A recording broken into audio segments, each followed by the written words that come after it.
Merci. Oui. Bonjour et bonsoir, bien-aimés. Nous rendons grâce à notre Père qui nous a encore rassemblés ce soir. La Bible dit que si l'Éternel nous bâtit la maison, ceux qui travaillent en vain. S'il nous garde la ville, ceux qui veillent en vain. Donc tout ce que, bien-aimé, l'Éternel fait est bon. Et lorsque nous rassemblons, bien-aimés, c'est pour nous donner quelque chose de plus. Il y a certaines bénédictions que nous pouvons avoir lorsque nous prions seuls, lorsque nous méditons seuls. Il y a aussi une autre bénédiction qu'on ne peut recevoir que lorsque nous sommes ensemble. Parce que la Bible parle des vases. Il y a des vases, excusez-moi, la voix... Ok. Nous étions en train de dire que il y a certaines bénédictions que nous pouvons recevoir seuls.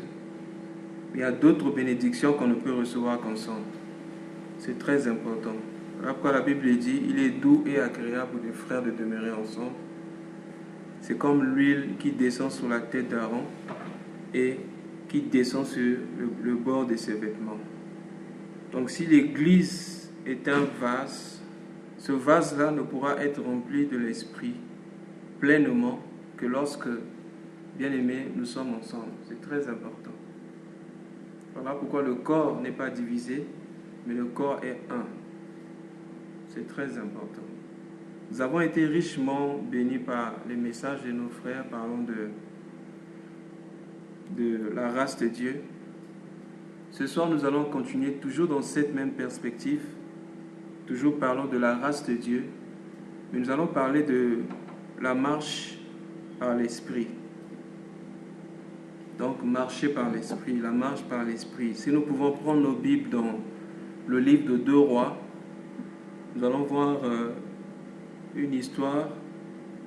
Et par rapport à cette histoire, en fonction de cette histoire, nous allons comprendre un certain nombre de points de notre marche avec le Seigneur ou la marche par l'Esprit. Donc, nous allons lire 2 Rois chapitre 6, du verset 1 jusqu'au verset 7. 2 Rois chapitre 6, du verset 1 au verset 7. Si un frère est là, pour nous lire ce passage.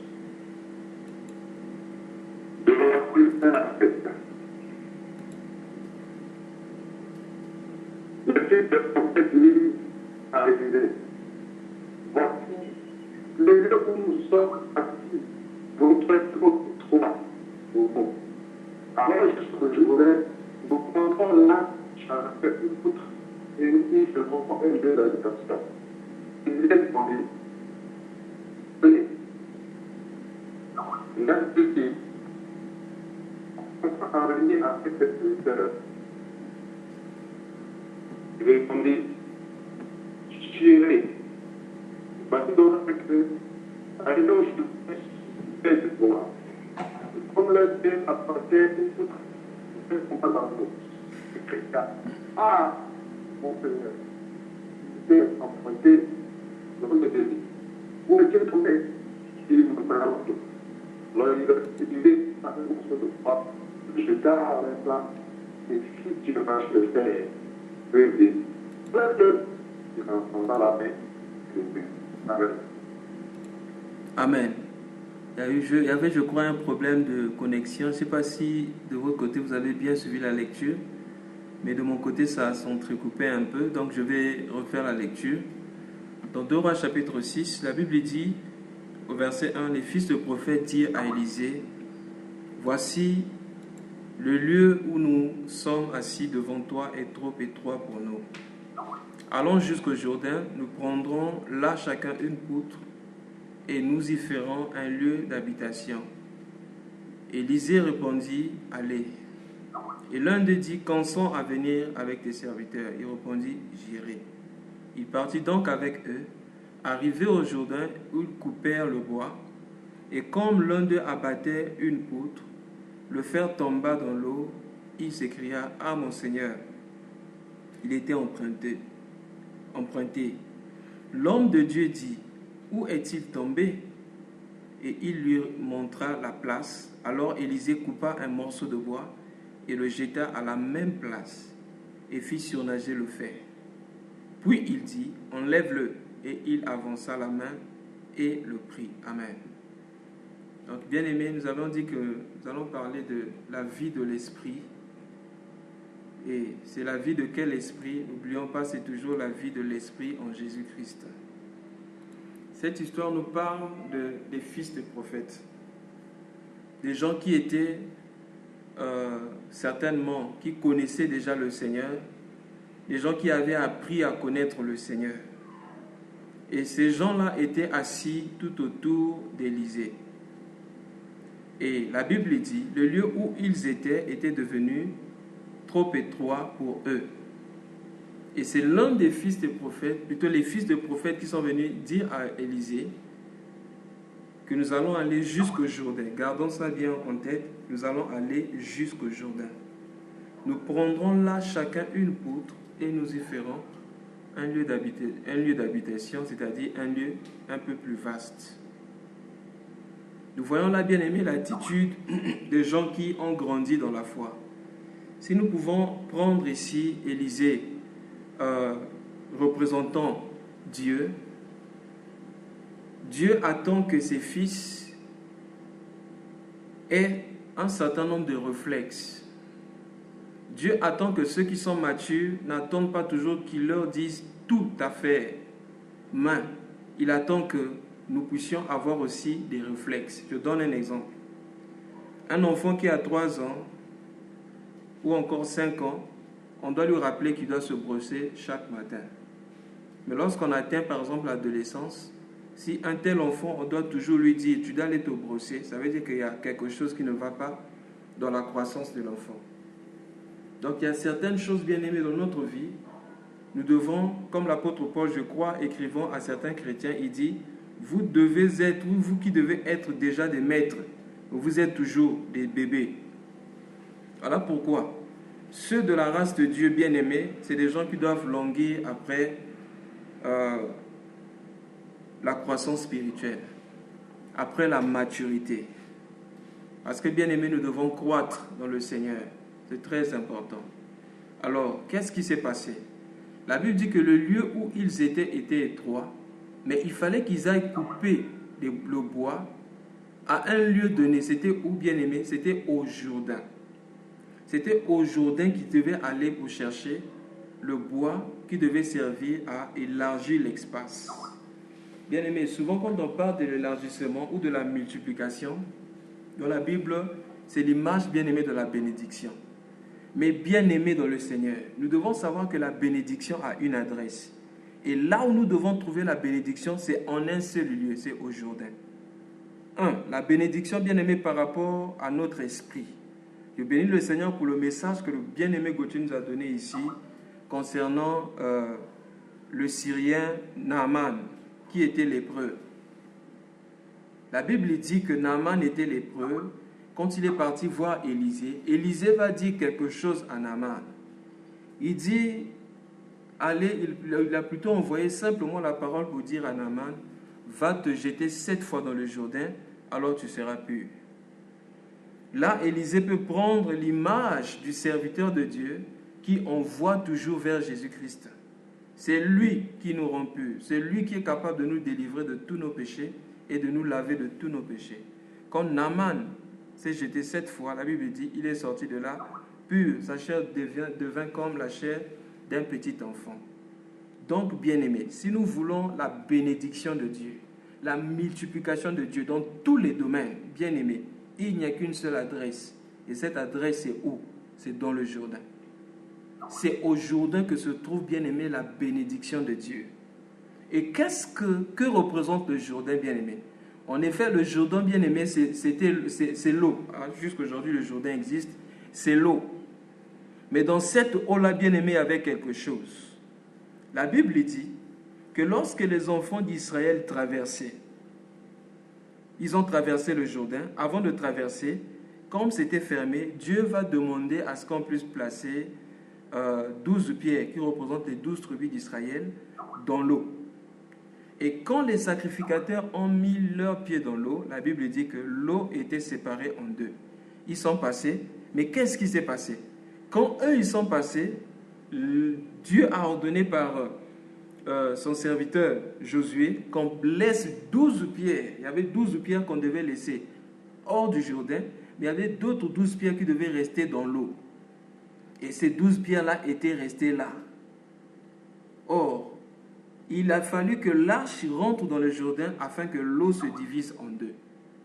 Voilà pourquoi, lorsque le véritable arche est venu, lorsque le Seigneur Jésus-Christ est venu, il est rentré dans le Jourdain bien-aimé pour se faire baptiser. Et c'est là que le Seigneur s'est fait baptiser dans le Jourdain.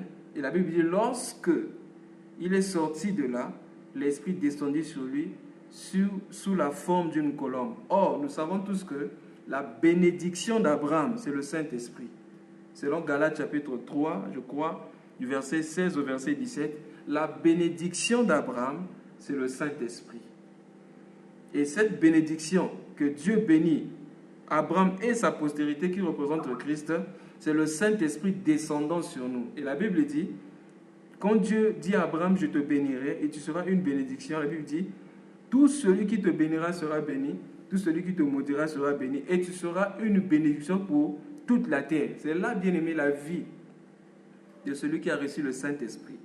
Celui qui est rempli de l'Esprit, celui qui a reçu l'Esprit de Dieu, il sera une bénédiction partout où il va passer. En effet, ce n'est pas lui, mais c'est la bénédiction de l'Éternel qui est en lui qui bénit. Voilà pourquoi, lorsque nous avons lu la fois passée, dans Genèse chapitre 24, lorsque le frère de Rebecca va parler au serviteur d'Abraham, il appelle béni de Dieu. Je crois que c'est Genèse chapitre 24, le verset, on va lire ça rapidement. Genèse chapitre 24, et nous allons lire,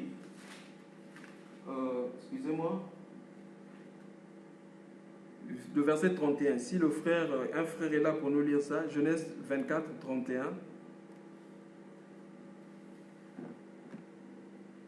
Lisons Genèse 24, verset 31. Je lis au nom du Seigneur Jésus-Christ. Il dit, viens et bénis de l'Éternel. Pourquoi resterais-tu dehors? J'ai préparé la maison et une place pour les chameaux. Amen. Amen. Regardez comment le frère de Rebecca l'appelle. Et le frère de Rebecca, remarquez ici, il dit, j'ai préparé une place. Ce n'était même pas sa maison. Lui, c'était le fils, le frère de Rebecca. Lui, c'était le fils. Il n'a pas dit, nous avons préparé une maison, mais il dit, j'ai préparé une maison. C'est très important. Quand le Saint-Esprit vient sur quelqu'un, le Saint-Esprit ne vient pas sur deux personnes comme cela est présenté aujourd'hui.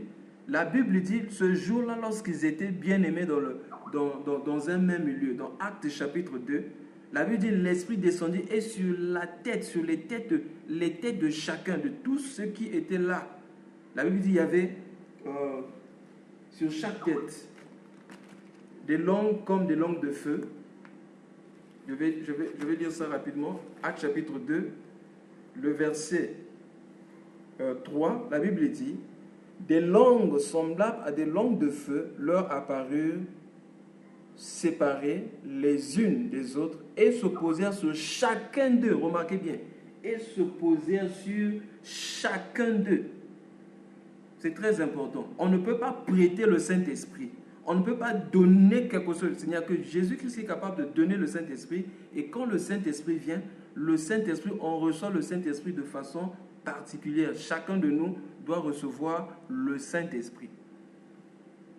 Et la Bible dit ici, repartons dans 2 Rois 6, la Bible dit, c'est là-bas dans le Jourdain, c'est là-bas, bien-aimé, le secret de la bénédiction, c'est dans le Jourdain. Le secret de la multiplication, c'est dans le Jourdain. Pourquoi le Jourdain?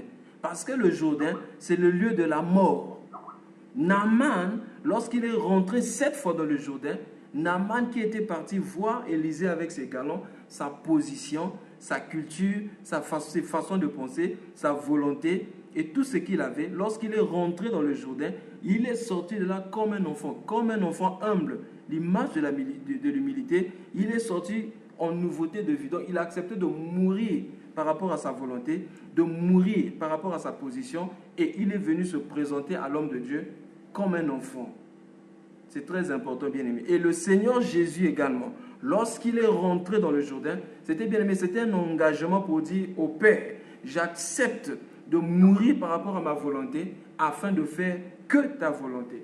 Quand il est rentré dans le Jourdain, le baptême qui signifie mourir, il était carrément mort par rapport à sa propre volonté, il est ressuscité dans une nouveauté de vie pour ne vivre que pour Dieu.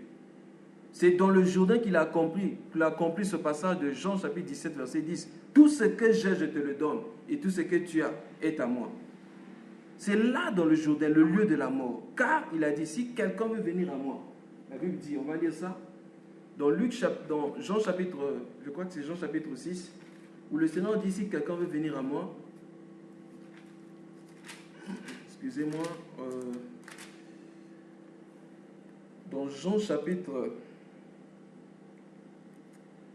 on va retrouver le passage, il dit, si quelqu'un veut venir à moi, qu'il renonce à lui-même.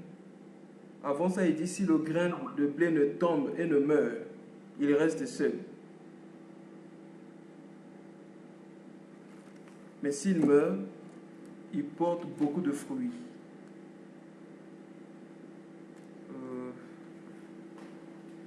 Si un bien-aimé peut nous retrouver, ok, bon, je cherche rapidement le passage, excusez-moi.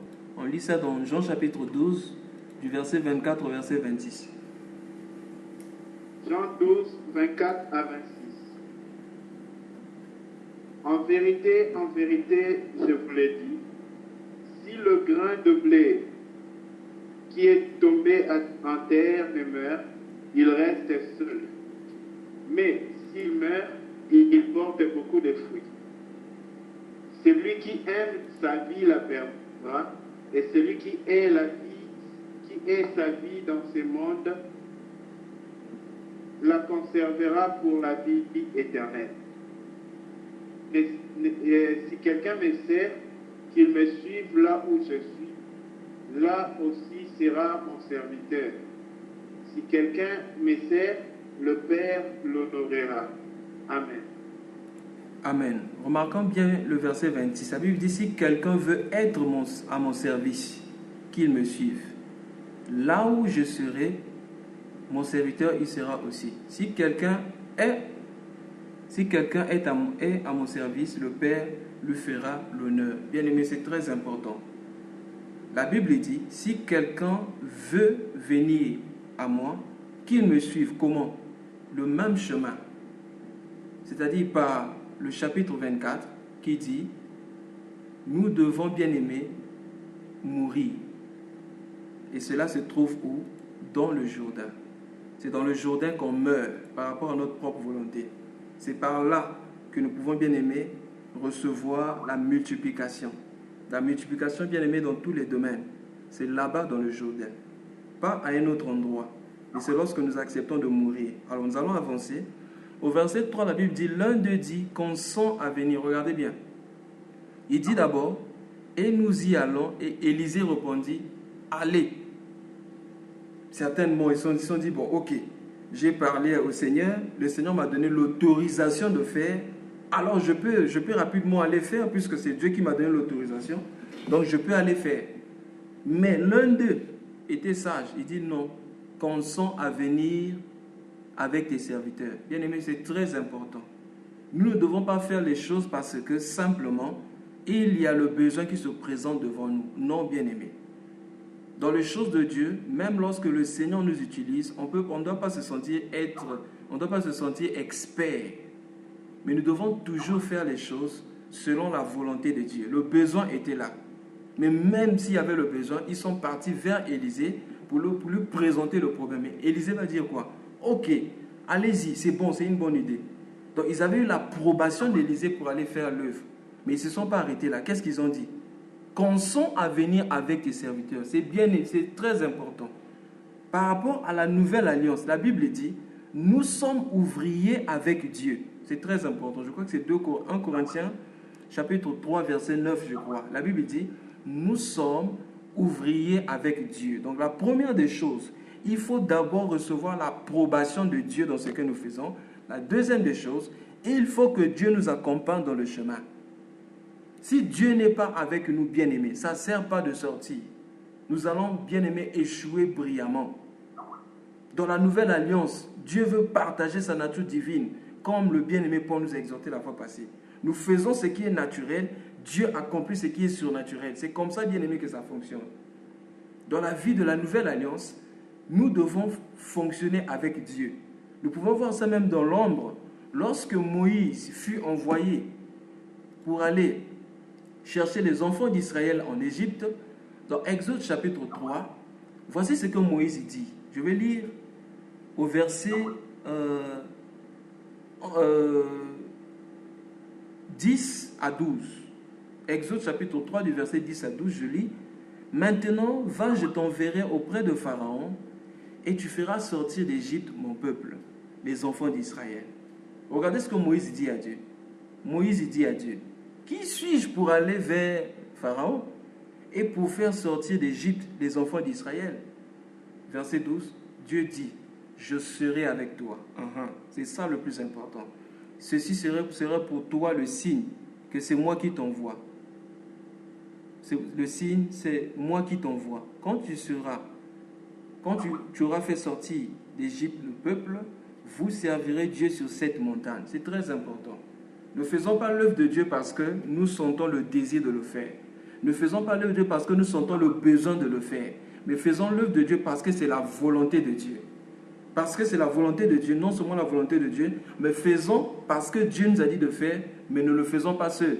De peur que nous utilisions les méthodes humaines, de peur que nous utilisions notre propre intelligence. Nous devons faire l'œuvre de Dieu avec les capacités divines.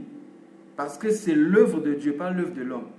Ce qu'on fait avec les capacités humaines, c'est l'œuvre de l'homme. Mais ce qu'on fait avec les capacités divines, c'est l'œuvre de Dieu. C'est très important. L'Église s'est affaiblie aujourd'hui parce qu'on a tellement fait rentrer les systèmes des hommes, les formules des hommes, tout ce que l'homme trouve bon, et on utilise les méthodes des hommes. Voilà pourquoi la mort est entrée dans l'Église. Nous nous souvenons de David. Bien aimé, dans les choses de Dieu, il ne suffit pas d'avoir une bonne motivation, mais il faut aussi savoir comment faire la chose. Ce n'est pas pour rien que Dieu a permis que Moïse passe 40 jours et 40 nuits dans sa présence, lui donnant, bien aimé, non seulement les tables de la loi, mais lui donnant le modèle du tabernacle. Pourquoi? De peur que Moïse aille construire le tabernacle selon le modèle de l'Égypte, selon la connaissance de l'Égypte. Mais Moïse devait d'abord voir le modèle de Dieu avant de construire le tabernacle de Dieu. C'est très important. L'Église est actuellement faible parce que l'Église a accepté de prendre le modèle du monde. J'étais en train de parler de David. David avait une bonne motivation de ramener l'arche en Israël. Mais la Bible dit, David a d'abord consulté les hommes avant de consulter Dieu. Et nous lisons là-bas, David dit que si vous le trouvez bon, et si cela vient de Dieu, il ne commence pas par Dieu, mais il commence par les hommes. Bien aimé, tout ce qui commence par les hommes est appelé à mourir. Tout ce qui commence par les hommes entraîne toujours la mort. Parce que dans l'homme, il n'y a pas la vie. Si Dieu ne souffle pas sa vie. Mais tout ce qui commence par Dieu reste à jamais parce que Dieu est la vie et c'est Dieu qui donne la vie. C'est très important. Même lorsque nous voulons faire quelque chose, bien aimé, ne commençons pas par les hommes. Ne commençons pas par nos propres idées, notre propre intelligence, nos propres systèmes, notre expérience, mais commençons toujours par Dieu. Alors nous réussirons dans la vie. David a voulu faire ramener l'arche en Israël. Or, nous savons que l'arche avait été volée par les Philistins. Les Philistins avaient placé l'arche de l'Éternel sur un char. Maintenant, pour ramener l'arche en Israël, David va demander à ce qu'on mette l'arche sur un char. Et qu'est-ce qui s'est passé? Pendant que on ramenait l'arche, les bœufs ont fait que le char bouge pendant que le char allait tomber, la Bible dit que Uza a étendu sa main pour soutenir l'arche. Et qu'est-ce qui s'est passé? Quand il a étendu sa main, d'abord, entre parenthèses, Uza était un homme de la tribu de Juda. Tout ce qui concerne le sacerdoce, tout ce qui devait prendre charge des choses saintes, des choses qui concernent le temple, c'était les fils d'Aaron. C'était ceux de la tribu de Lévi. Mais Uza était de la tribu de Juda. Quand il a étendu sa main, la Bible dit Dieu le frappa sur place et Uza mourut sur place. Pourquoi? Ces hommes avaient de bonnes motivations, mais ils n'ont pas utilisé les méthodes de Dieu. Bien aimé, la motivation ne suffit pas pour faire l'œuvre de Dieu, mais il faut aussi les méthodes de Dieu, la façon de Dieu de faire, la révélation divine, les méthodes, bien aimés, qui viennent du ciel. Nous lisons, Moïse fit exactement tel que le Seigneur lui avait ordonné. Pourquoi on répète ce mot-là? Pourquoi ce mot-là revient toujours? Pour montrer, bien aimé, que le succès ne vient que si nous faisons les choses telles que Dieu le veut. En effet, lorsque nous faisons les choses telles que Dieu le veut, la Bible dit, fais selon le modèle qui t'a été, que toi tu as vu sur la montagne. Bien aimé, pour que le ciel descende sur la terre, nous devons faire les choses terrestres, les choses sur la terre, comme nous l'avons vu au ciel, afin que le ciel voie le ciel sur terre et que le ciel descende sur nous. C'est très important. Pour que le ciel descende, il faut que le ciel voie ce qui est au ciel sur la terre. Voilà pourquoi quand quelqu'un vit la sainteté, il va attirer la présence du ciel sur lui. Donc les fils du prophète ont dit, commençons à venir avec nous. Bien aimé, je me rappelle encore de l'histoire d'Élisée, quand il a ressuscité. Comment on appelle ça? La femme de cette veuve de Sunem. La même chose s'est passée là-bas. On peut prendre, c'est toujours dans 2 Rois, chapitre, je crois que c'est le chapitre 6 toujours, un peu plus devant. Je retrouve ça rapidement. Dans 2 Rois. Dans 2 Rois, Élisée avec la Sunamite. Excusez-moi, bien-aimé, excusez-moi. Je cherche le passage. S'il y a un bien-aimé à retrouver. Regardons un peu dans 2 Rois chapitre 4. Je veux prendre le verset. C'est l'histoire de cette femme qui était stérile, Allô? Ok, on continue. 2 Rois chapitre 4. Nous allons prendre le verset 29. À partir du verset 29 jusqu'au verset 30. Lisons seulement ces 2 versets. 2 Rois, chapitre 4, verset 29. Et Élisée dit à Géasi, Saint terrain, prends mon bâton dans ta main et pars. Si tu rencontres quelqu'un, ne le salue pas. Et si quelqu'un te salue, ne lui réponds pas. Tu mettras mon bâton sur le visage de l'enfant. La mère de l'enfant dit, L'Éternel est vivant, et ton âme est vivante. Je ne te quitterai point. Et il se leva et la suivit. Géasi les avait dépensés, et il avait mis le bâton sur le visage de l'enfant. Mais il n'y ni voix, ni signe d'attention. Il s'en retourna à la rencontre d'Élisée et lui rapporta la chose, en disant, l'enfant ne s'est pas réveillé. Lorsqu'Élisée arriva dans la maison, voici l'enfant était mort, couché sur son lit. Amen.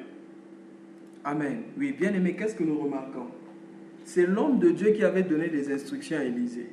C'est l'homme de Dieu qui avait envoyé Élisée. Mais la personne qui avait la révélation ici, c'était la mère de l'enfant. La mère de l'enfant savait que la guérison, la restauration, la solution ne dépendait pas du système, mais la solution dépendait de la présence d'Élisée. Bien aimé, ce n'est pas le fait de dire au nom de Jésus. Ce n'est pas le fait de bâtir l'arche, Mais ce qui faisait de l'arche de l'Éternel une puissance au milieu d'Israël, c'est la présence de Dieu dans l'arche.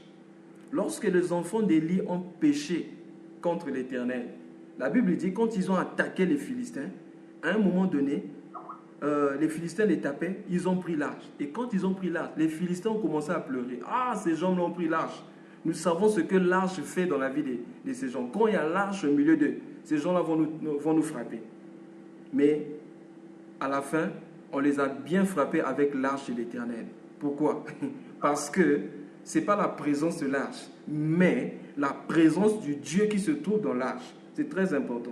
Ce n'est pas le fait de dire au nom de Jésus, mais c'est lorsque Dieu, ce Jésus-là est en nous, que nous disons au nom de Jésus, les démons ne diront pas nous connaissons Paul, nous connaissons Jésus, mais qui êtes-vous? Mais ils verront Jésus en nous. Donc notre victoire ne dépend pas, bien aimé, de ce que nous faisons, mais dépend de celui qui est avec nous. C'est un peu l'histoire de Gédéon. Gédéon, on l'appelle le vaillant héros.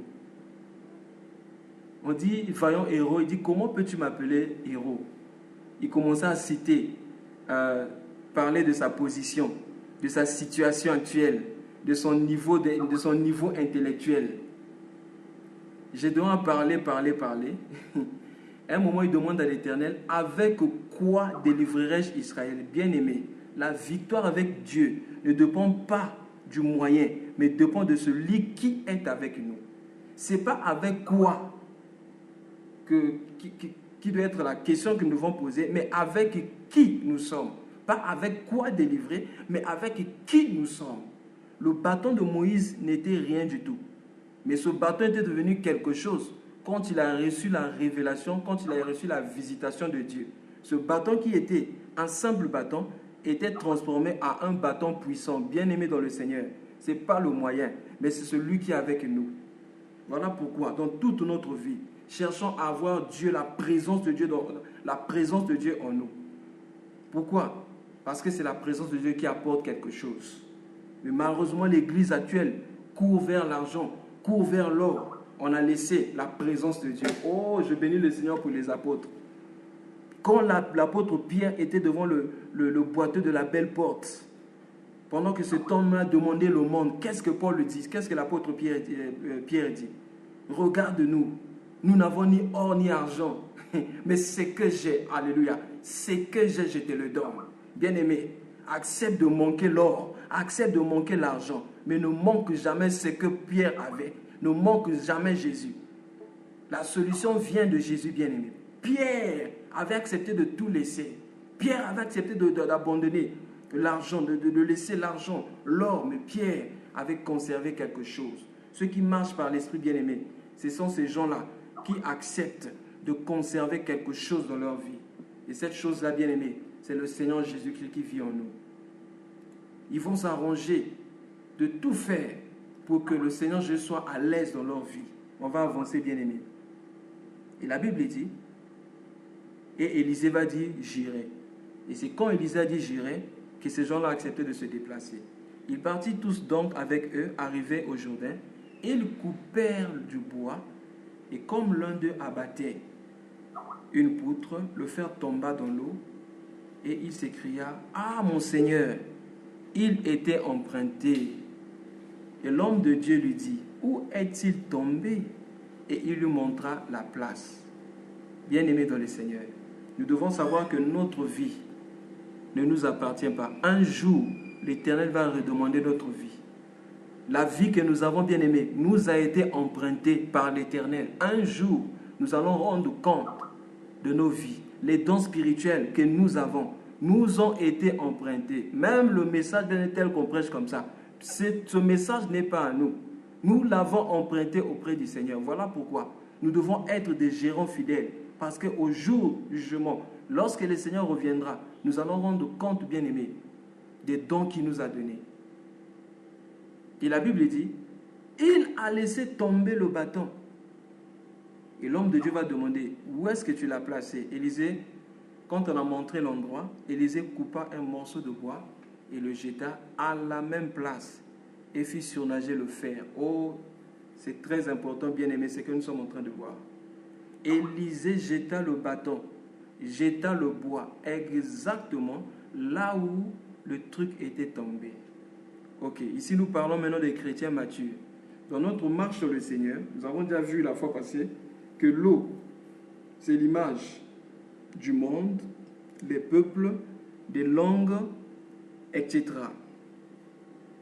Donc, ce qui est tombé dans l'eau, c'est l'image de notre vie dans le Seigneur. À un certain moment donné, dans notre marche, nous sommes tombés.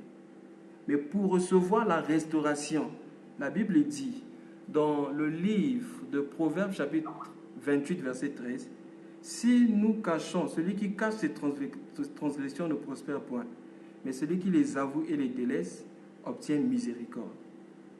Mais ici, il est question de dire exactement où tu es tombé. Voilà pourquoi, bien-aimé, lorsque nous faisons par exemple la prière de confession, on ne doit pas être superficiel ou général. Parce que lorsque nous nous approchons de Dieu, nous ne partons pas pour informer Dieu de quelque chose, mais nous partons pour dire à Dieu ce qu'il connaît déjà. Lorsque nous confessons nos péchés, la Bible dit il est juste et fidèle pour nous les pardonner. Mais en confessant les péchés, nous devons appeler chat par chat, chien par chien. C'est-à-dire dire exactement à Dieu ce que tu as péché, comment tu as péché, dire à Dieu exactement ce que toi tu as fait.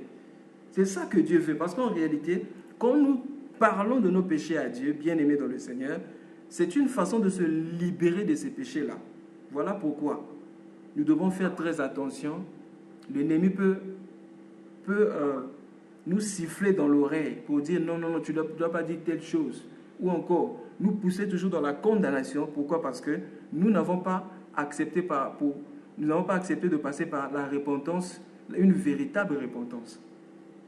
Le bois ici, bien-aimé, c'est l'image de la croix.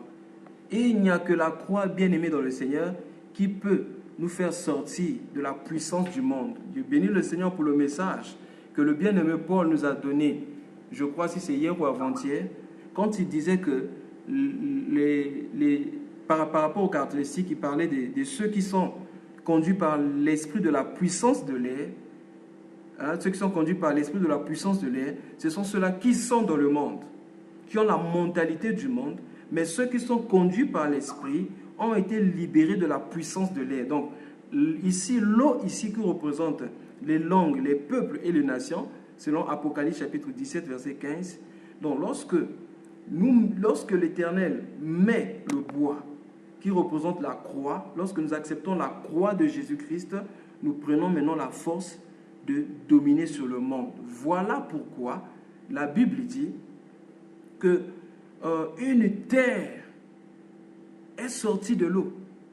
La Bible dit je crois que c'est 1 Pierre ou 2 Pierre chapitre 3, il dit ils veulent ignorer qu'une terre est sortie de l'eau. Bien-aimé, nous sommes cette terre-là sortie de l'eau. Voilà pourquoi, quand on parle aussi de Moïse, de la foi de Moïse, le nom de Moïse il signifie sorti des eaux. Donc, tel que nous sommes ici, l'œuvre du salut que nous avons expérimentée, nous faisons partie de cette terre-là qui est sortie de l'eau. Donc, nous devons marcher selon la vie de l'esprit. Ceux qui ne marchent pas dans l'eau, mais ceux qui marchent sur l'eau. Parce que la Bible dit au commencement, Dieu créa les cieux et la terre. La terre était informe et vide, mais l'Esprit de Dieu se mouvait au-dessus des eaux. Ça veut dire quoi? Si tu veux marcher, si je veux marcher par l'Esprit, je veux vivre la vie de l'Esprit, je dois recevoir le Saint-Esprit pour dominer sur les eaux, pour marcher sur les eaux. Parce que celui qui marche sur les eaux, c'est celui qui a l'Esprit. Voilà pourquoi Moïse aussi était mis, bien-aimé, dans l'arche, ce berceau-là, qui lui a permis de marcher sur les eaux. Or, l'arche était fabriquée au moyen de bois. Donc, bien-aimé, même la nature nous enseigne, bien-aimé dans le Seigneur, dans l'eau, un lingot d'or a moins de valeur qu'un morceau de bois pour celui qui ne sait pas nager. Pour celui qui ne sait pas nager, bien-aimé, au milieu de l'océan, au milieu de l'eau, un lingot d'or n'a pas de valeur, mais le petit bois là a de la valeur. C'est pourquoi la Bible dit, au jour du malheur, l'argent et l'or ne peuvent rien faire, mais la justice délivre du danger. L'or ne peut pas te sauver dans l'eau, bien-aimé. L'or va t'aider à descendre encore plus, à t'immerger, à descendre encore plus bas. Mais le bois va t'aider à aller au-dessus de l'eau. Voilà pourquoi il est temps de rentrer dans l'arche de Noé. Car dans l'arche de Noé, c'est là-bas la sécurité. Et l'arche de Noé, bien aimé, c'est le corps de Christ. Tous ceux qui se trouvent dans l'arche de Noé, c'est ceux-là qui marchent selon l'esprit. Ils ont la vie de Dieu, c'est l'esprit de Dieu qui les conduit. Ils ne peuvent pas aller plus bas. Ils ne peuvent pas, bien aimé, s'immerger dans l'eau parce qu'il y a la présence du bois. Qu'est-ce que je vais dire? Si nous voulons vivre la vie de l'esprit tous les jours, acceptons la croix tous les jours. Jésus a dit, si quelqu'un veut être mon disciple, qu'il renonce à lui-même et qu'il se charge de sa croix, pas un jour, pas 2 jours, pas hier, pas le dimanche à l'église, mais tous les jours de sa vie.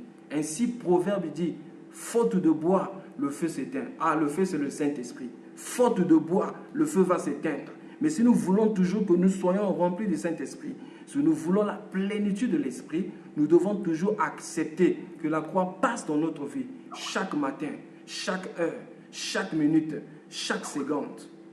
C'est très important, bien-aimé. Remarquez bien le verset 7.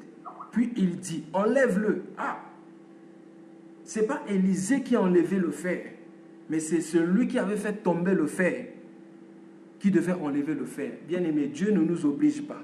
Mais Dieu place devant nous, je mets devant toi la vie et la mort. Je te montre ta vie par rapport à moi. Je te montre ta vie par rapport à ma conception que j'ai sur toi. Ça, c'est ce que le Seigneur nous présente. Mais il nous dit, je mets devant toi la vie et la mort, choisis la vie. Jésus n'a pas dit, je porterai ta croix, mais que chacun prenne la croix. Donc la croix, bien aimée, la croix peut être là. Mais nous avons, bien aimé, le choix, soit de prendre la croix ou de ne pas prendre la croix. Mais si nous voulons marcher selon l'esprit, la vie de l'esprit, bien aimé, il n'y a qu'une chose à faire. Accepter que la croix passe tous les jours dans notre vie. Et bien aimé, c'est ça, la race de Dieu. Ceux qui sont de la race de Dieu, et bien aimé, nous ont bien présenté cela, c'est ceux qui sont nés de Dieu. C'est ceux qui sont nés de l'esprit. Et ceux qui sont nés de l'esprit ne vont jamais s'éloigner de la croix. Parce qu'ils savent que la vie de l'esprit dépend de la croix. Sur cette terre, cela dépend de la croix. Voilà pourquoi, bien aimé, nous qui sommes pèlerins sur cette terre, nous sommes en train de naviguer sur cette eau. Ne t'éloigne jamais de la croix. Ne laisse jamais le bois. Si tu laisses le bois, bien aimé, tu vas t'immerger dans l'eau. Voilà pourquoi, bien aimé, l'Église est devenue faible. Parce qu'on a accepté l'or, on a couru vers l'or, vers l'argent, on a laissé le bois. C'est ainsi que les messages de la croix se font de plus en plus rares dans les églises. On prêche les messages qui concernent l'or et l'argent. Alors que la Bible dit, ce n'est pas par de l'or et l'argent que vous avez été sauvés. C'est le dernier verset pour atterrir. 1 Pierre chapitre, je crois que c'est 1 Pierre chapitre 1, le verset 18 à 19. Je ne sais pas. Excusez-moi, bien-aimé, je vais rapidement retrouver le passage. Ok. Verset 18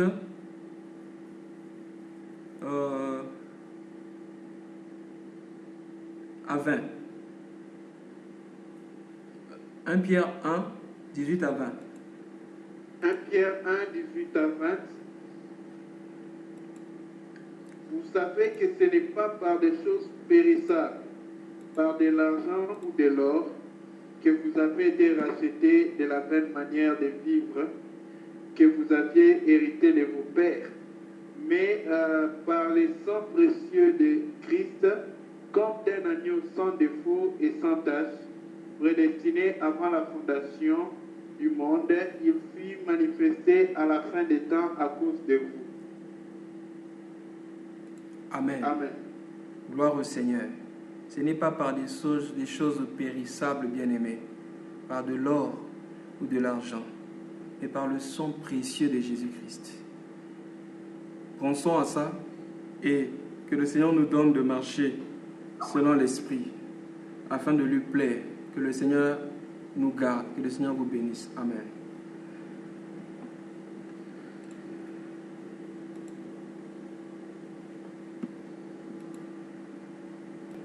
Oui, nous rendons infiniment grâce au Seigneur pour ces messages. Nous voulons premièrement prier et dire merci au Seigneur. Bien-aimé, quand le Seigneur nous parle comme ça, c'est un amour. parce que c'est un signe d'amour, parce que Dieu ne veut pas nous laisser, bien-aimés, nous perdre dans la voie qu'il nous a tracée. Voilà pourquoi nous allons incliner nos cœurs, nous allons lui dire un grand merci. Un grand merci pour cette parole merveilleuse qui nous a parlé. Oh bien-aimé, c'est l'amour de Dieu qui parle ainsi. Lorsqu'il fallait construire, bien-aimé, le trône de Salomon, la Bible déclare qu'on a mis des lions sur l'allée vers le trône.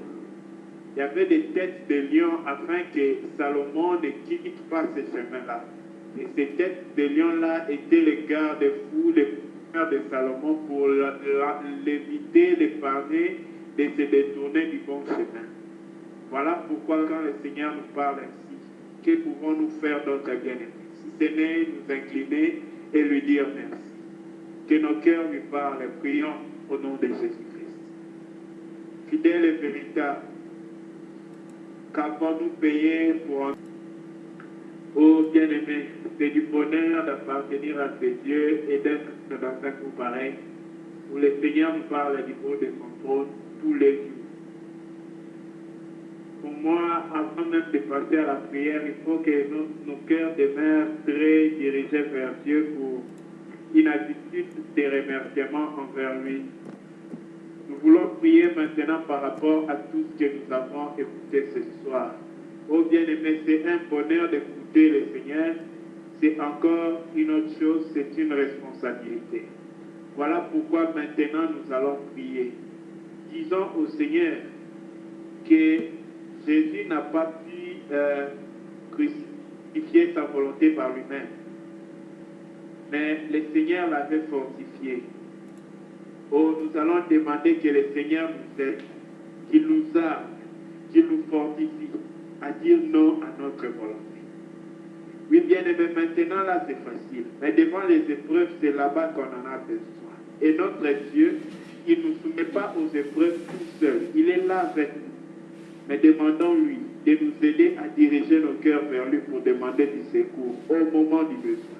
Qu'il nous aide avant de commencer nos journées, de demander la grâce suffisante, l'abondante suffisante grâce de Dieu pour toute la journée, afin que dans chaque chose que nous aurons à faire face dans la journée, que le Père soit là avec nous, que le Fils soit là, que le Saint-Esprit nous accompagne dans cela. Prions au nom de Jésus-Christ. Ô Père, tu nous as jamais demandé quelque chose qui soit au-delà de la provision que tu nous as donnée. Père, si tu nous dis de faire quelque chose, tu nous as déjà donné la force de le faire. Père, nous voulons marcher et crucifier la volonté de notre Père. Oh Père, tu sais combien je suis distrait. Tu sais combien nous sommes distraits. Combien de moments, Père, nous pensons, Yahweh Père éternel, à la légère, c'est que tu nous as déjà dit. Oh Père, venons près de toi, s'il te plaît. Éveille nos consciences. Éveille nos cœurs. Donne-nous la grâce pour les jours qui va s'élever. Donnez-nous la grâce pour le temps qui est devant nous. Oh Père, être armé de cette pensée qui est en Jésus-Christ, qui n'avait que la croix devant lui, Père. Qui ne pouvait même pas regarder aux insultes ni au crachat des hommes. Mais Père, son cœur était armé, Yahweh, de la décision, de la motivation, de la détermination pour accomplir ta volonté. Oh Père, nous t'en supplions. Tu nous as révélé ta volonté dans plusieurs écritures. Mais nous demandons la force pour faire cette volonté. Si tu es Père, fortifie-nous et aide-nous. Fortifie les cœurs de tout un chacun. Arme-nous, Seigneur Jésus, de l'esprit de la croix, l'amour de la croix, Yahweh, les rejet de notre propre volonté. Aide-nous à comprendre ce que nous voulons et pour notre malheur. Mais ce que tu veux pour nous, c'est ça notre bonheur. Arme-nous de cette pensée et donne-nous la force de l'obéir tout le temps où elle parle au-delà de nous. Je te rends grâce maintenant. Je te rendrai grâce encore. Merci pour ce que tu nous as exaucé. Béni soit ton nom. Oui, bien-aimés, nous voulons prier. Nous voulons encore prier pour demander au Seigneur de nous aider. Oh, bien-aimés, c'est quelque chose de très important, ce qu'on nous a dit ce soir.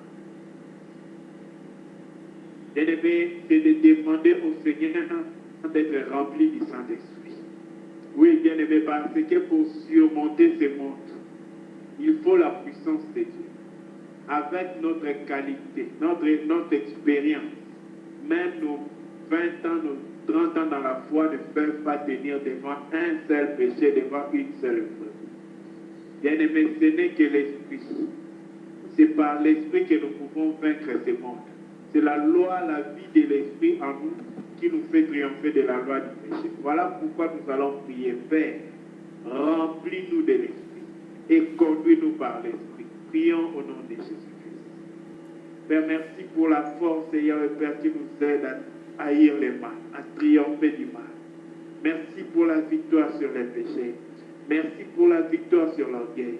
Merci de nous garder humbles même après cette victoire. Merci pour ce que tu as fait. Au nom de Jésus-Christ. Oui, bien-aimés, nous voulons encore prier. On nous a parlé du fait que écouter la directive du Seigneur ne suffit pas, mais accomplir la directive du Seigneur, l'ordre du Seigneur, la volonté du Seigneur avec le Seigneur, c'est ce qui est important. Et aussi pour la gloire du Seigneur. L'œuvre de Dieu est faite selon le modèle de Dieu, avec la puissance de Dieu et pour la gloire de Dieu. Voilà pourquoi nous allons prier maintenant. Que le Seigneur nous aide continuellement. Que notre journée ait un seul motif, l'accomplissement de toute la volonté de Dieu. Le Seigneur Jésus a dit, sa nourriture, c'est de faire la volonté de Dieu. Nous allons dire au Père, nous voulons tous les jours, du matin au soir, nous assurer que nous sommes dans sa volonté, en train de poursuivre sa volonté, et nous demeurons dans sa volonté. Que le Seigneur nous donne la force de faire sa volonté comme lui l'a dit, comme il a décidé, et pour sa gloire. Jamais pour notre propre honneur, jamais pour être reconnu, jamais pour rien de nous, mais tout pour lui. Prions au nom de Jésus. Ô Père. Oui, bien-aimés, nous allons encore prier. Nous allons demander la grâce du Seigneur Jésus. Nous avons besoin de sa grâce pour monter au-dessus de ces mondes. Oh bien-aimé, va prier que Dieu te fasse grâce pour demeurer au-dessus de ces mondes et qu'il t'aide, bien-aimé, à toujours confesser le péché commis. Pas une pensée dans la tête, pas même quelque chose que nous voulons, mais le péché que nous avons commis, le confesser à Dieu. Parce que Dieu, le sang de Jésus ne pardonne pas même les excuses. Le sang de Jésus pardonne ce qui est confessé. Il dit, si vous confessez vos péchés, le sang de Jésus-Christ nous lave. Il purifie qui? C'est lui qui confesse le péché qu'il a commis. Prions que Dieu nous aide à être honnêtes et réels devant lui. Pas une duplication. Prions au nom de Jésus. Ô Père, donne-nous la grâce pour surmonter les péchés. Yahweh, dans chacune des épreuves qui viendra, nous avons besoin de ta grâce. Père, nous ne pouvons rien surmonter si ce n'est par toi. Voilà pourquoi nous avons tant besoin de toi. Oh Père, fais-nous grâce, s'il te plaît. Aide-nous, Seigneur Jésus, à surmonter les péchés. Aide-nous à marcher au-dessus du monde, Yahweh. Aide-nous à triompher, Yahweh, Père, du moi. Père, fais-nous vivre de ta parole, de ta vie et de ta gloire. S'il te plaît, fais-le dans nos vies, Seigneur. Nous voulons expérimenter la vie au-dessus du péché.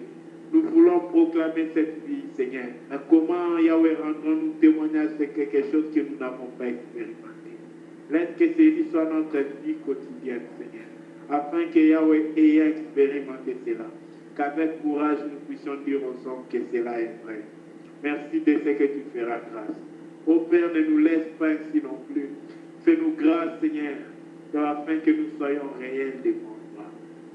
Père, que nous ne puissions pas te demander pardon pour quelque chose que nous n'avons pas fait.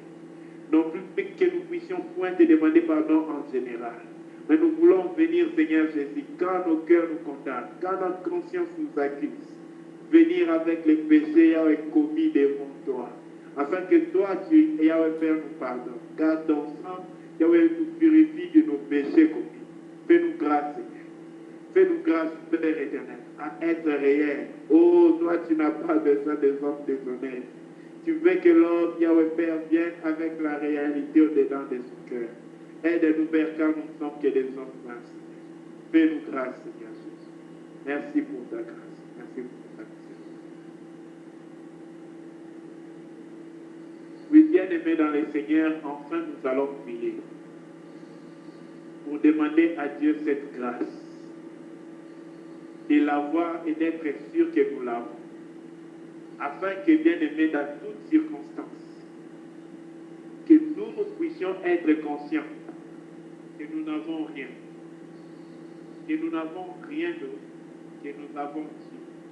Oh bien-aimé, l'assurance qui pouvait parler ce jour-là, au travers des pieds, et je n'ai ni or ni âme, c'était le Seigneur Jésus qui était en nous. Si Christ était tout ce que nous avons, si Christ nous aide à nous débarrasser de tout ce que nous pensons que nous avons, oh bien-aimé, nous saurons que nous n'avons plus que lui, et lui sera notre tout. Il va nous fortifier. Prions que le Seigneur nous arme de cette pensée, que nous l'avons lui à tout moment, et que nous n'avons rien d'autre. Nous ne possédons rien d'autre, si ce n'est l'Éternel lui seul. Prions au nom de Jésus. Au nom de Jésus-Christ. Amen. Oui, bien-aimé, si un frère ou une sœur a un sujet de prière, que ce soit par rapport à ce que nous avons écouté ce soir, que ce soit par rapport à nos vies, il peut le donner afin que nous, à l'unisson, puissions prier pour ça.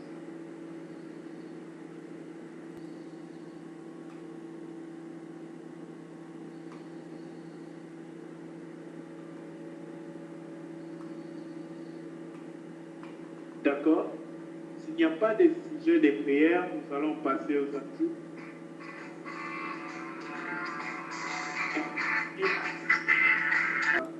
Il peut bien nous donner la bénédiction que Dieu lui donne de nous partager.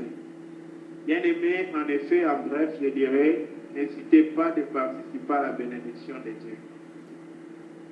Celui qui arrose, Dieu l'arrose. Que Dieu nous bénisse. Si un frère ou une sœur a un ajout, une édification, n'hésitez pas de l'apporter. Merci.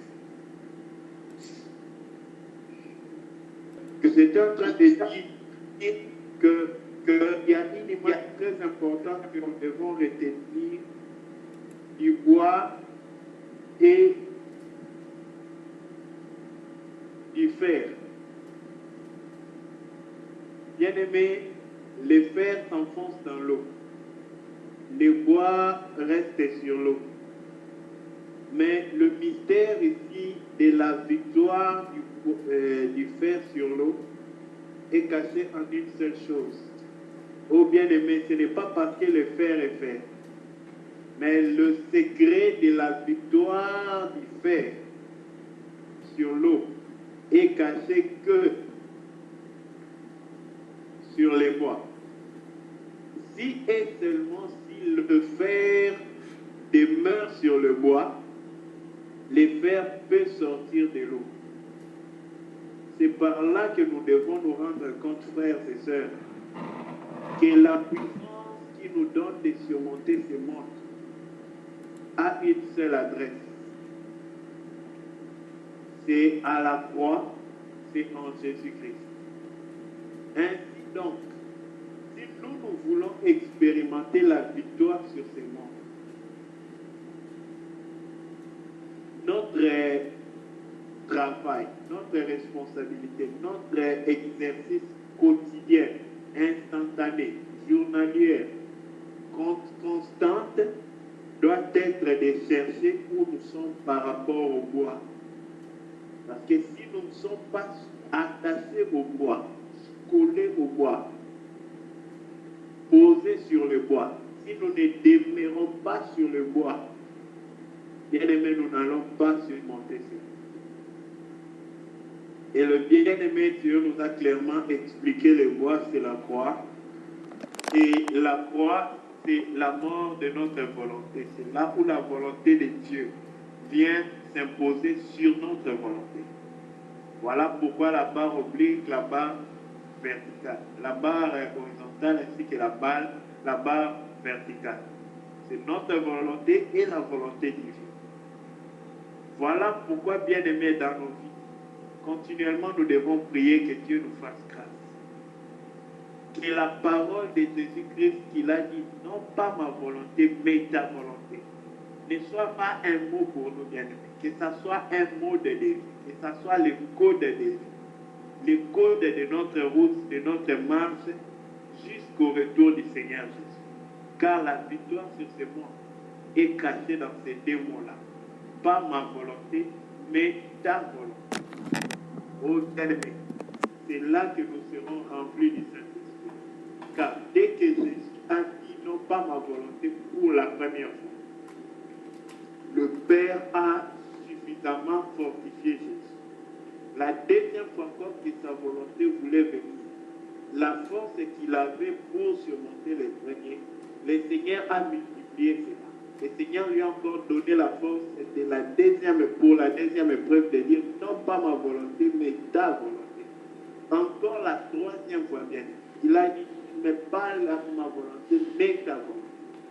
Bien aimé, la force est là demeure sur la croix, là où on dit non à notre volonté. Alors, demandons cette force. Il y a un seul verset que je mérite qu'on lit dans Hébreux chapitre 4. Il y a des choses dont nous avons trop besoin pendant notre marche dans la vie chrétienne.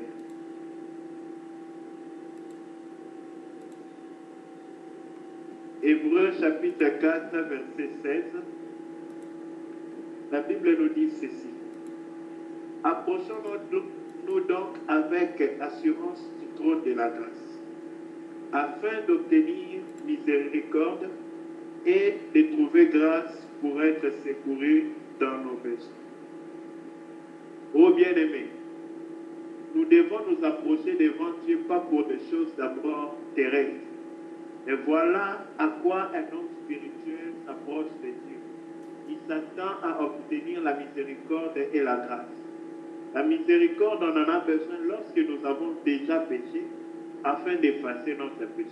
Mais la grâce, c'est lorsque nous sommes encore sans péché, nous n'avons pas encore péché, je voulais dire, et que nous avons besoin de surmonter la tentation. C'est là où nous avons besoin de la grâce, et c'est là le moment où nous avons besoin d'être secourus. Mais pour être secourus en ces temps-là, il nous faut d'avance, bien aimé, aller auprès de lui pour trouver la grâce. Voilà pourquoi, chers frères et sœurs, nous devons nous efforcer à aller auprès du trône de la grâce pour demander la grâce, pour demander la force de Dieu, afin de surmonter les péchés, afin de surmonter les épreuves à venir, afin de surmonter les difficultés à venir, afin de surmonter tout ce qu'on va faire face demain dans la vie. Et à chaque fois que nous avons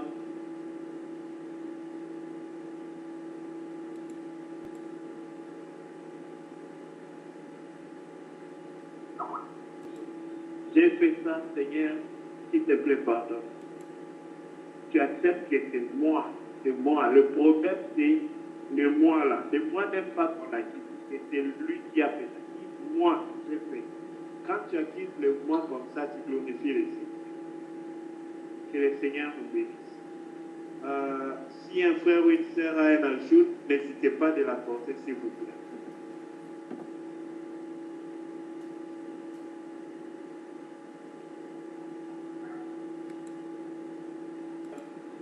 Y a-t-il un frère ou une sœur qui a une question?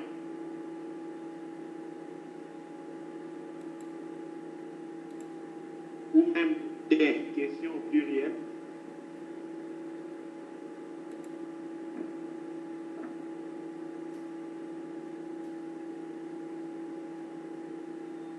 N'hésitez pas si vous avez des questions. C'est au milieu d'une nuée de grâces qu'on a ici qu'on peut espérer une meilleure lumière sur beaucoup de choses. Une meilleure compréhension, une meilleure révélation. Donc, s'il y a des questions, posez-les. Posons-les. Tout ce qui était de nos vies qui demeurait sous l'eau, pour remonter sur l'eau, pour surmonter les péchés, bien aimé, il faut que nous puissions maintenant nous appuyer sur les fers, le bois. C'est le bois qui peut nous sauver.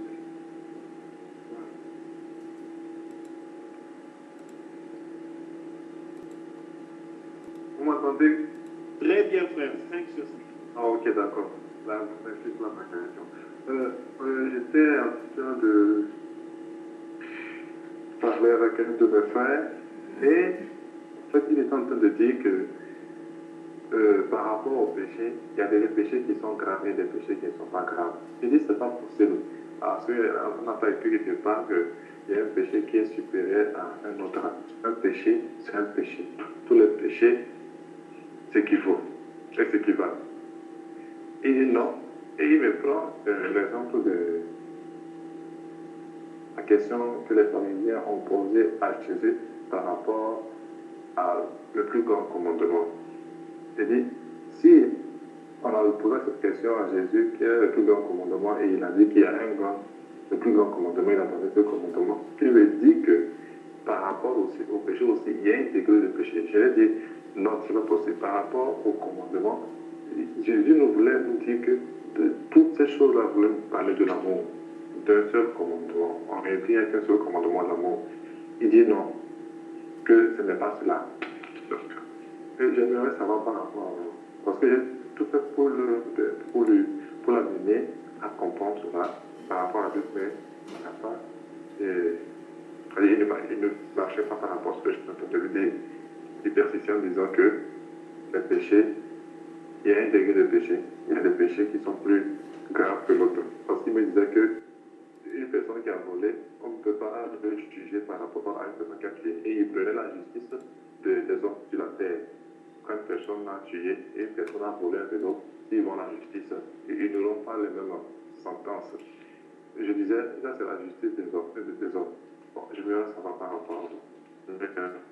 C'est bien.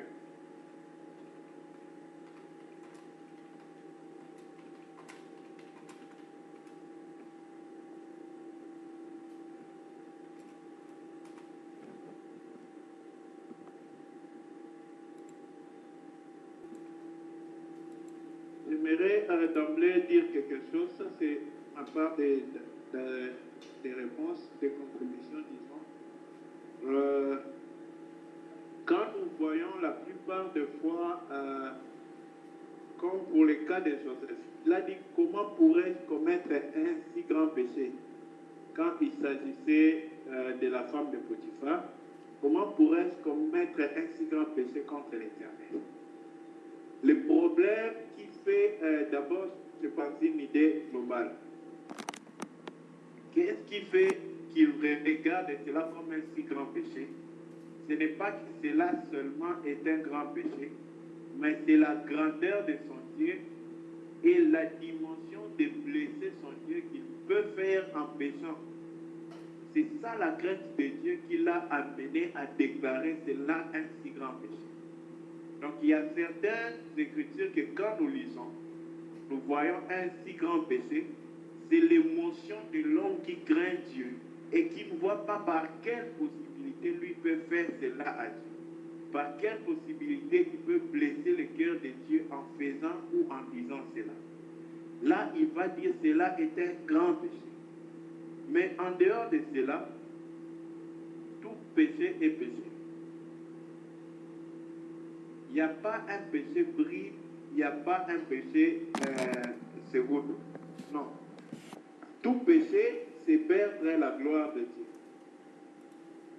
Quand quelqu'un n'est plus complètement comme Dieu l'a est, la sainteté de Dieu n'est pas parfaitement répliquée en nous. Bien aimé, c'est qu'il y a du péché. Mais tous les péchés n'ont pas le même impact. Dire cela, oui. Parce que, bien aimé, le problème n'est pas seulement en la nature du péché, mais c'est aussi en la nature du cœur. Oh bien-aimés dans le Seigneur, en effet, la Bible nous instruit sur le voie par rapport au péché. Quand un homme pêche, il y a des péchés pour lesquels la culpabilité est tellement grande. Pourquoi? Parce que ça dépend du domaine dans lequel le péché se commet. Par exemple, comme l'adultère. L'adultère se commet au-dedans de l'homme. C'est comme ça que l'apôtre Paul précise que c'est un péché qui se commet au-dedans et au-delà. Alors, à cause de ce que l'adultère suit l'intérieur de l'âme de l'homme, je ne dis pas que c'est un grand péché, mais l'impact de ce péché dans l'homme a des dégâts plus flagrants. Voilà pourquoi vous allez voir que si quelqu'un commet l'adultère, il lui faut vraiment aller au-devant du Seigneur et chercher le Seigneur avec beaucoup d'empressement. Pas seulement pour se débarrasser de l'adultère, mais pour ne plus revenir à l'adultère. Car quelqu'un qui commet l'adultère, il donne à son être intérieur, pas seulement le péché commis extérieurement, mais à son intérieur l'amour de l'adultère. Alors il faut qu'il se débarrasse de cela avec d'empressement. De tout péché avec d'empressement, mais de cela avec empressement et insistance. Pourquoi? Pour que le plaisir, la soif, le désir de cela soient morts en nous. De peur que la personne ne puisse pas y retourner après. Oh bien-aimé, tous les péchés sont péchés, mais l'impact de chaque péché a une dimension, une direction et une grandeur distincte. Mais tout péché mène à la mort. Celui qui a menti et celui qui a fait l'adultère, tous vont mourir. Voilà pourquoi haïssons le péché totalement, tout péché. Et évitons le péché au maximum que nous pouvons. Mais précisément dire qu'il y a un particulier grand péché ou un autre petit péché, je ne sais pas. Mais l'impact de chaque péché est distinct. C'est que je pense, je suis sûr que nous avons une nuée de bien-aimés ici qui peuvent nous édifier là-dessus. Je remets la parole à mon frère. Merci.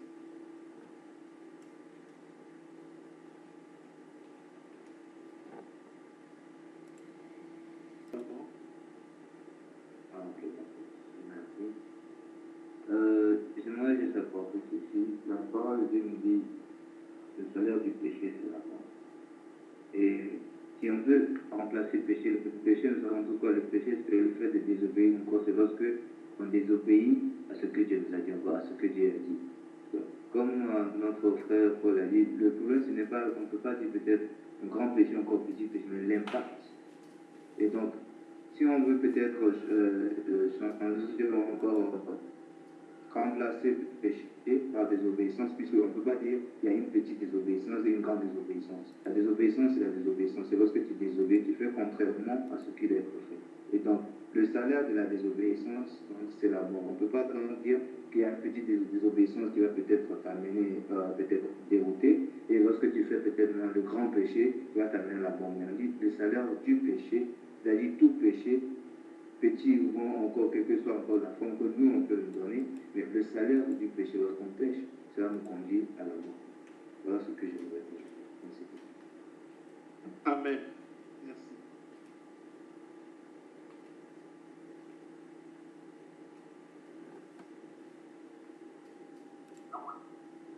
Nous allons passer à la question de notre bien-aimé Ariel.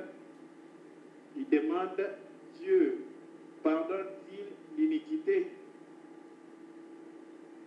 Quand un homme programme sa chute en disant en lui-même, Dieu me pardonne.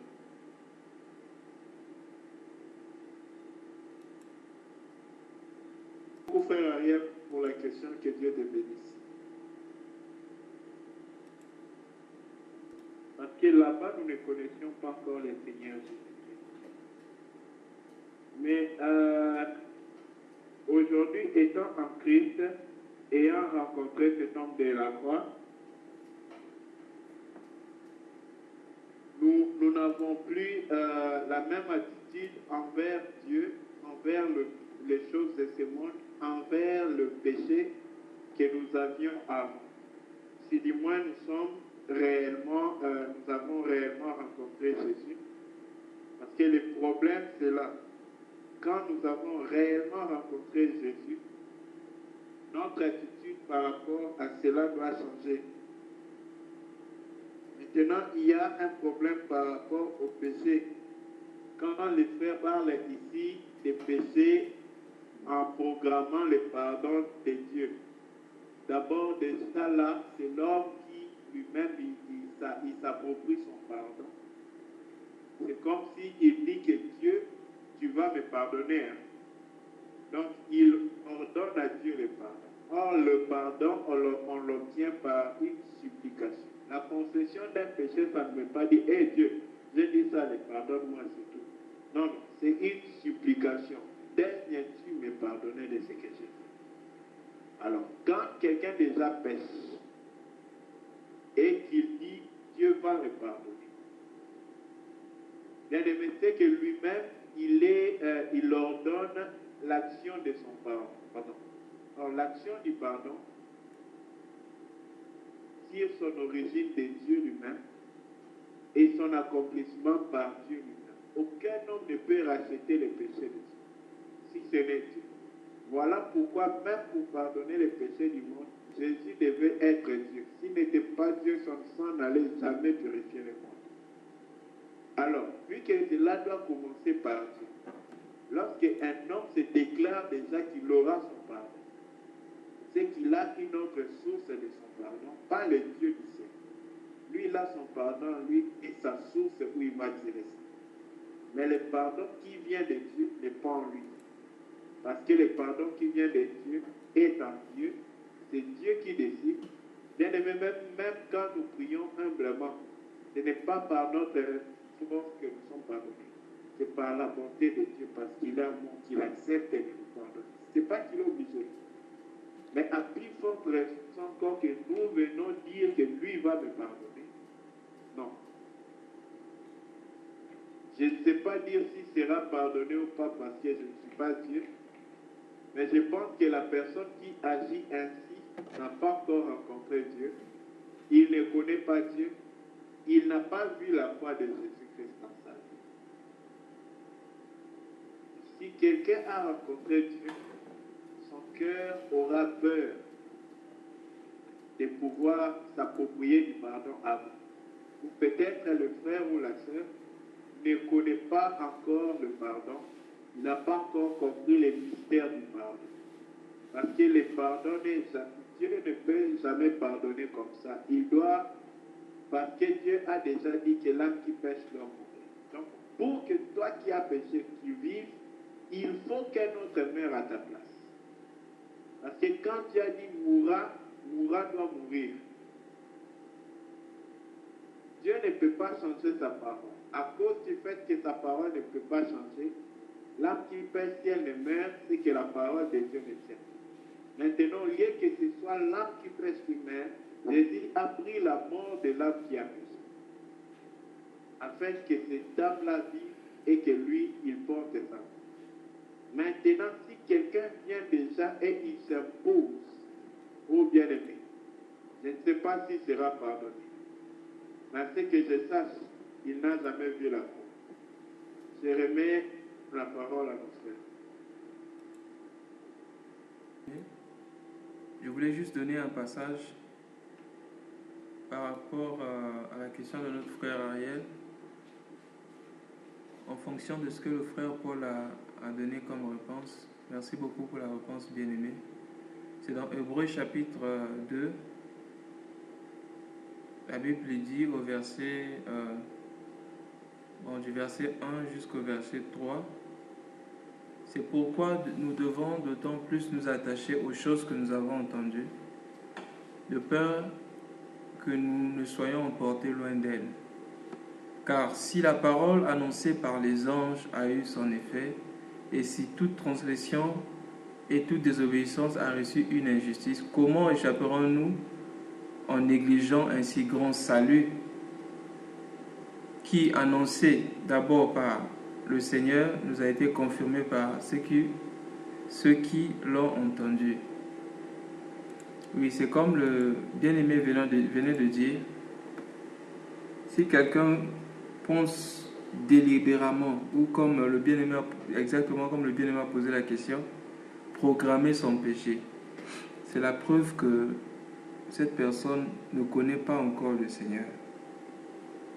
Parce que lorsque nous péchons, nous faisons mal au Seigneur. Quelque part, je crois dans Hébreux chapitre 6, on dit ceux qui avaient goûté, pris part aux choses célestes, s'ils tombent, c'est difficile ou encore c'est impossible pour eux qu'ils reviennent, qu'ils parviennent encore à se repentir. Et la Bible dit là-bas que ceux-ci crucifient Christ de nouveau. Donc celui qui pêche délibérément, il ne sait pas qu'il fait mal au cœur de Dieu. Parce qu'en réalité, quand nous péchons, quand nous sentons que nous sommes attristés là, en réalité, ce n'est pas nous, c'est l'Esprit de Dieu en nous qui est attristé parce que nous avons dérangé la communion. Et c'est ce qui nous pousse, bien aimé, à la repentance. Mais une personne déjà qui programme le péché, il sait que là, je suis en train d'aller pécher. Bon. Et pour une telle personne, la Bible dit, il ne reste plus de sacrifice pour le sang. C'est-à-dire que pour une telle personne, ce n'est que le jugement qu'il faut attendre. C'est-à-dire une telle personne en train de préparer, si on peut le dire, parce que nous n'avons pas cette autorité-là de dire qui va aller en enfer, qui va aller au ciel. Mais une telle personne, en agissant comme ça, c'est comme quelqu'un qui prépare déjà son éternité, sans qu'il ne le sache. Et son éternité, certainement, ça ne sera pas à côté de Dieu, parce que certainement, ceux qui seront à côté de Dieu, c'est ceux-là qui aiment être non seulement dans la volonté de Dieu, mais aiment faire plaisir à leur Père. Merci beaucoup, bien-aimé Olivier, pour ce passage. Oui, je vais laisser la place à d'autres frères pour que ceux-ci s'expriment aussi sur le sujet. Merci.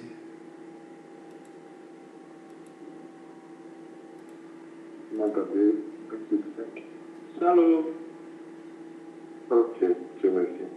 Merci beaucoup, frère Ariel, pour la question. Merci à mes frères qui m'ont dénoncé par rapport à la réponse. Ok.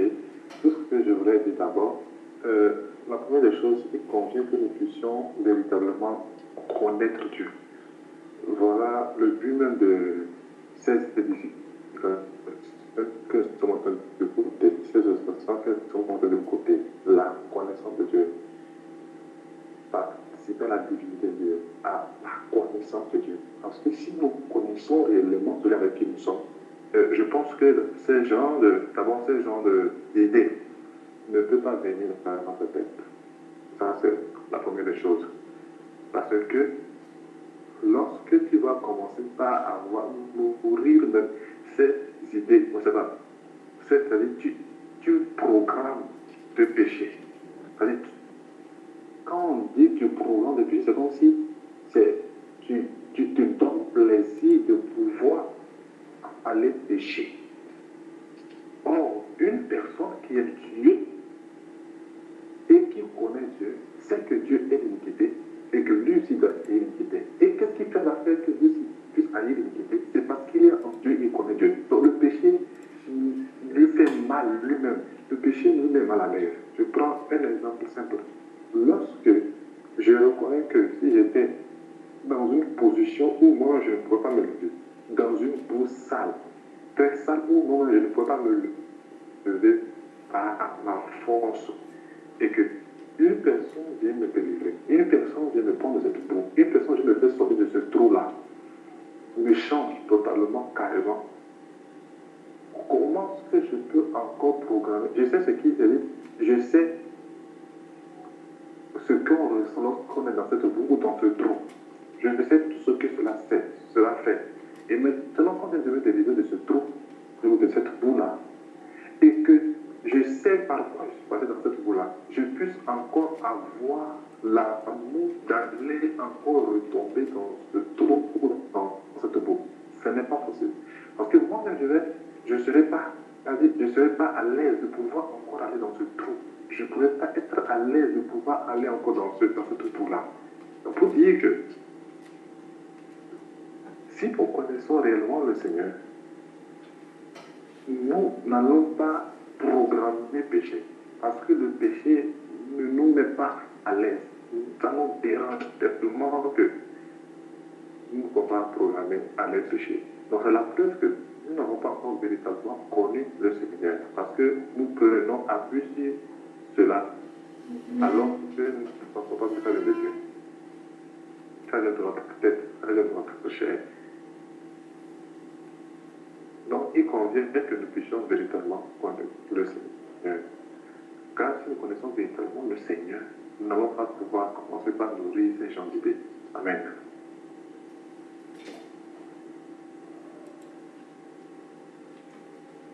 Amen. Merci beaucoup, frère Gauthier. Y a-t-il un frère ou une sœur qui a un ajout de même?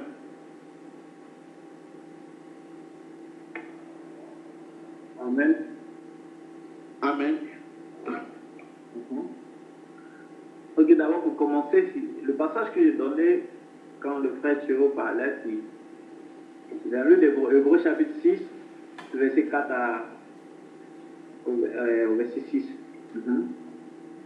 Et je m'aurais dit que dans un premier temps, la question de frère Gauthier et la seconde question, je pense que quelque part, je viens de donner ma part de réponse. D'abord, comme le frère Manu l'a si bien dit en parlant d'obéissance,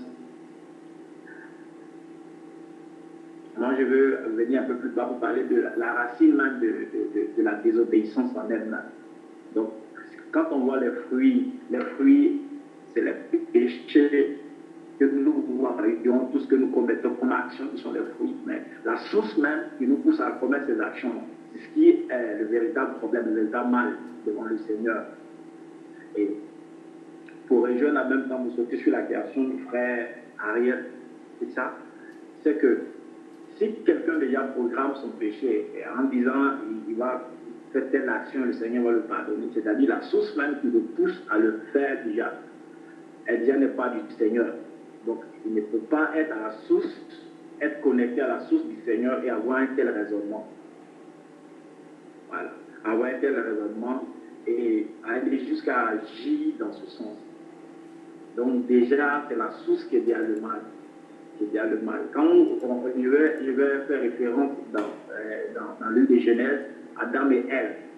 Avant que Ève n'agisse, avant qu'Ève ne désobéisse, le diable a inoculé quelque chose en elle, une source en elle qui l'a poussé à agir contrairement à ce que Dieu l'a recommandé.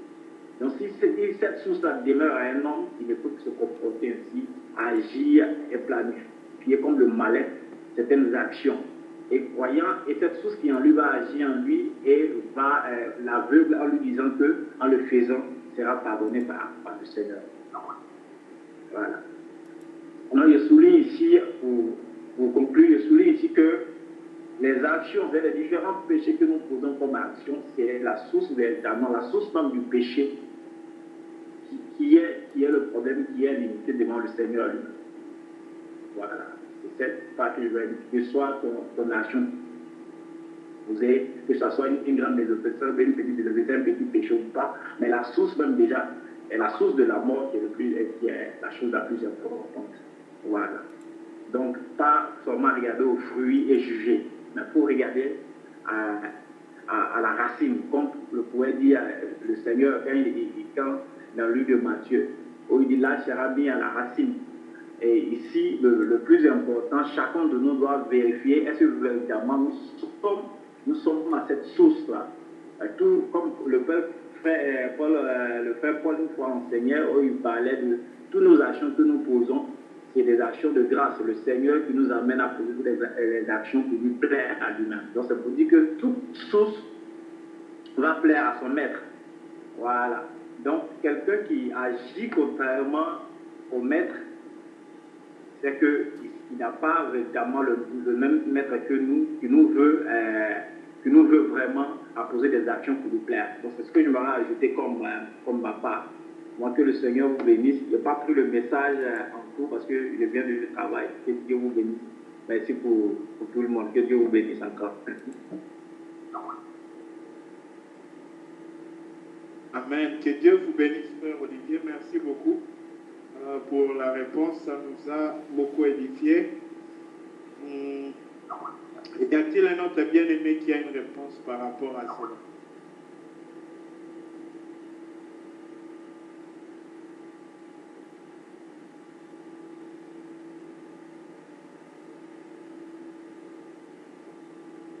Ok.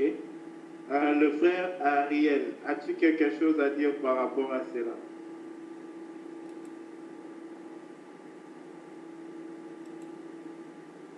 Y a-t-il un autre bien-aimé qui a une question? Sinon, faute de temps, nous allons arrêter ici. Y a-t-il un frère ou une sœur qui a un témoignage parmi nous?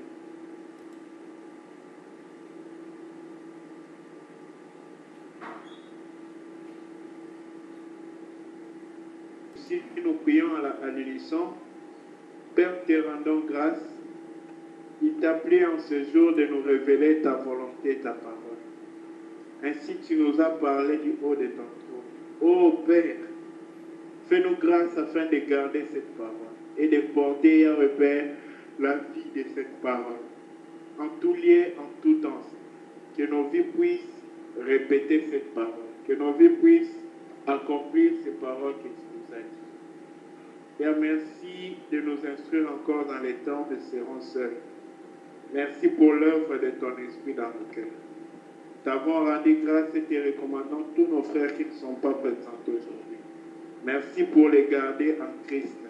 Merci pour tout ce que tu feras. T'avons ainsi demandé et reçu au nom de Jésus-Christ. Amen. Oui, bien-aimés, nous sommes arrivés à la fin de notre prière.